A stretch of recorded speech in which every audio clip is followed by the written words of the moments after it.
فاعوذ باللہ من الشیطان الرجیم بسم اللہ الرحمن الرحیم عن ابی ہریرہ قال قال رسول اللہ صلی اللہ علیہ وسلم والذی نفسی بیدہ لقد ہممت ان آمر بحطب فیخطب ثم امر بالصلاة فیؤذن لها ثم آمر رجلا فیؤم الناس ثم اخالف الى رجال وفی روایت لا یشهدون الصلاة فأحرق عليهم بيوتهم والذي نفسي بيده لو يعلم أحدهم أنه يجد عوقا سمينا أو مرماتين حسنتين لشهد العشاء رواه البخاری ولمسلم نحوه۔ حضرت ابو ہریرہ رضی اللہ تعالیٰ عنہ سے روایت، وہ فرماتے ہیں کہ رسول اللہ صلی اللہ علیہ وسلم نے ارشاد فرمایا، اس ذات کی قسم جس کے قبضہ قدرت میں میری جان ہے، میں یہ چاہتا ہوں کہ لکڑیاں جمع کرنے کا حکم دوں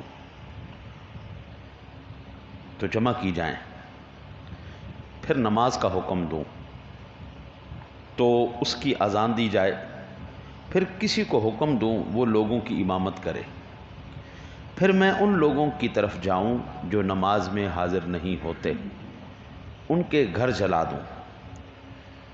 اس ذات کی قسم جس کے قبضہ قدرت میں میری جان ہے، اگر ان میں سے کوئی جانتا کہ وہ چکنی ہڈی یا دو اچھے کھر پائے گا تو عشاء میں ضرور آتا،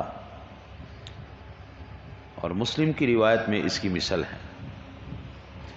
یعنی حضور سرور دو عالم صلی اللہ علیہ وسلم ارشاد فرما رہے ہیں کہ میرا دل یہ کرتا ہے کہ میں لکڑیاں جمع کرواؤں، نماز کے لیے کسی کو امامت کے لیے مقرر کروں کہ آپ نماز پڑھاؤ، اور میں جا کے ان لوگوں کے گھروں کو آگ لگا دوں جو نماز کے لیے نہیں آتے۔ اللہ اکبر، اللہ اکبر۔ اور آخر میں جو حضور نے بات کی ہے نا، میں آپ کو عرض کروں، میں بڑے پائے لینے کے لیے گیا تو وہ 2200 روپے کے 2 پائے بنے، چکنی ہڈی ملے، ہاں جی، اور 2 پائے ملے، کس پر؟ عشاء کی نماز پڑھنے پر۔ مسجد کا کیا حال ہوگا آپ دیکھیں، پائے بڑی، یہ تو حضور نے کمالی مثال دے دی نا جی۔ اس کے لیے اگر کسی کو سمن آباد سے بھی آنا پڑے گا نا جی، تو وہ اس مسجد میں عشاء کی نماز لازمی پڑھے گا، کیونکہ اس کو پتہ ہے یہاں پہ پائے ملنے ہیں اور گوشت ملنا ہے۔ یا ایسا کرتے ہیں 100 روپیہ رکھ دیتے ہیں، یہ تو ہزاروں روپے کی بات ہے نہیں، 100 روپیہ رکھ دیتے ہیں، اگر کسی کو جماعت پڑھنے پر 100 روپیہ پیش کیا جائے گا، اس پورے علاقے کی مسجدوں کے نمازی سارے ادھر آئیں گے، صرف 100 روپے کی خاطر۔ وہ چاہے سلی ٹاؤن ہو، چاہے آگے ہو، چاہے ادھر ہو، چاہے کینٹ ہو، وہاں سے بھی سارے لوگ یہاں، وہ نہ صرف خود آئیں گے، اپنے بچوں کو بھی لے کے آئیں گے، چلو لودے پٹھا چل تم ہی لے کے آ، وہ جتنے بھی ان کی آل اولاد مال ملبہ سارا لے کے آئیں گے، چلو بھائی چلو نماز پڑھنے کا 100 روپیہ مل رہا ہے ادھر۔ یعنی ان لوگوں کے نزدیک نماز کی اتنی بھی اہمیت نہیں جتنی 100 روپے کی اہمیت۔ 100 روپیہ لینے کے لیے وہ یہاں پہ نا جی کوئی تقسیم کرے نا جی دیگ روزانہ ایک وقت پہ، وہ حاصل کرنے کے لیے دور دور سے لوگ آ جائیں گی کہ جی 1 ڈبہ ہمیں بریانی کا ملے گا، دور دور سے بھی لوگ پہنچ آئیں گے۔ یعنی ان لوگوں کے نزدیک اتنی بھی نماز کی اہمیت نہیں ہے۔ حضور فرماتے جن کے نزدیک اتنی بھی اہمیت نہیں ہے ان کے گھروں کو میں آگ لگا دوں۔ اس حدیث پاک سے بعض لوگوں نے کہا تھا کہ اس سے مراد صحابہ کرام ہیں، وہ نماز میں نہیں آتے تھے، لیکن یہ بالکل بات غلط ہے۔ صحابہ کبھی بھی نماز کو نہیں چھوڑتے، نے نماز کو منافقین چھوڑتے تھے، نماز کو چھوڑنے والے منافقین تھے۔ منافق کی نشانی ہے فجر اور عشاء کی، یہ 2 نمازیں اس کے لیے اس طرح ہے گویا اس کے سر پہ کسی نے کوئی بم پھوڑ دیا، اور یہ حضور کو اتنا جلال آ گیا کہ حضور کہہ رہے میں ان کے گھروں کو آگ لگا دوں۔ اس حدیث پاک کو مد نظر رکھتے ہوئے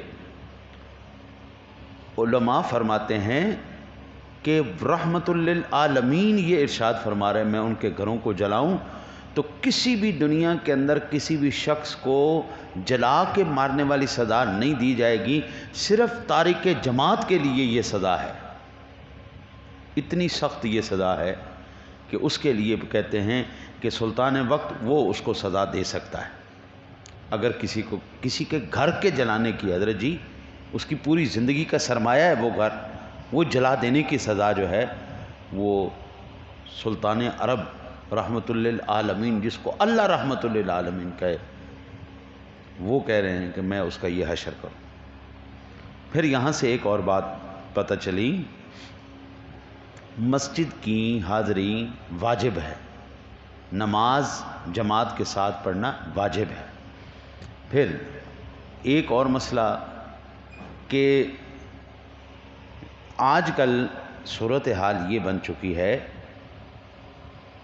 اللہ تعالیٰ معاف فرمائے، اللہ تعالیٰ معاف فرمائے، کہ امام تو بن جاتے ہیں لیکن اس وقت تک نمازی ہیں جب تک وہ امام ہیں، جماعت کے ساتھ نماز ادا کر رہے ہیں، اور جیسے ہی باہر ہوئے دوستوں یاروں میں گئے، کون سی نماز، جماعت تو ایک طرف رہی، وہ نماز بھی نہیں پڑھتے، یعنی نماز بھی ان کے لیے پیسہ حاصل کرنے کے لیے ایک ذریعہ ہے، پیسہ حاصل کرنا، عزت حاصل کرنا، روٹی ہیں جی۔ جیسے ہی جماعت سے الگ ہوئے، نماز پڑھنا تو ایک طرف، نماز بھی نہیں پڑھتے، اور یہ بڑی خطرناک بات۔ میں عمر گزر گئی، کبھی بڑی تکلیف ہو سر میں تو ٹوپی اتار دیتا ہوں، یا کبھی ہو باہر تو کبھی میں ننگے سر نکلا ہی نہیں، سوال ہی پیدا نہیں۔ میرے بات ایک ذہن میں ہے کہ حضور سرور کائنات ساری زندگی نہ باہر ننگے سر رہے، نہ اندر مسجد میں، نہ گھر میں، حضور کے سر پہ یا امامہ شریف یا ٹوپی ہوتی۔ ہمارے مذہبی شخصیت رکھنے والے یا مسجد سے باہر نکلے ٹوپی اٹھا کے جیب میں یا رکھی گھر میں تو ننگے سر دوڑے پھر رہے ہیں۔ ہمارے تو پیچھے لوگوں نے چلنا تھا، ہمارا کردار تو لوگوں نے دیکھنا تھا، اور ہمارا ہی کردار ایسا ہو گیا ہے کہ جیسے ہی ہم باہر نکلے، سیر سپاٹے پہ نکلے، اب آپ اندازہ کریں کہ عمر گزر گئی ہے، پورا لاہور نہیں دیکھا میں نے، لیکن میری پیدائش لاہور کی ہے، لاہور نہیں دیکھا، لاہور کی سرگاہیں نہیں دیکھی، کوئی ایک آدھا جو ہے نا سلسلہ دیکھ لیا انہوں نے۔ یہ ہمارے قریب آرمی میوزیم ہے، میں نے یہ نہیں دیکھا نہیں دیکھا۔ پڑھ لے یہ کافی ہے، قرآن پڑھ لو، حدیث پڑھ لو، اتنا کافی ہے۔ انشاءاللہ دیکھیں گے تو جنت کے نظارے دیکھیں گے، انشاءاللہ دیکھیں گے تو وہ نظارے دیکھیں گے، پڑھ لو پڑھا لو اتنا کافی ہے۔ یہ راستہ آسان تو ہے نہیں، مسلمان ہونا آسان تو نہیں ہے نا۔ اللہ سے دعا کرتے ہیں اللہ آپ کو مجھے بھی نماز با جماعت ادا کرنے کی توفیق نصیب فرمائے۔ اللہم صلی علی سیدنا و مولانا محمد مبارک وسلم۔ پروردگار عالم پڑھ سنا اپنی بارگاہ اقدس میں شرف قبولیت عطا فرما، و تقاضۂ بشریت کو غلطی کوتاہی گناہ سرزد و شان کریمی کے صدقہ معاف فرما، جملہ پریشانیوں بلاؤں مصیبتوں آفتوں سے نجات عطا فرما۔ مولا کریم جو تجھ سے مانگا وہ بھی عطا فرما، جو نہ مانگ پائے وہ بھی عطا فرما۔ ہم نے اپنی اوقات کے مطابق تجھ سے مانگا تو اپنی شان کے مطابق عطا فرما۔ صلی اللہ تعالی علی حبیبہ محمد و علی آلہ وصحبہ اجمعین برحمتہ۔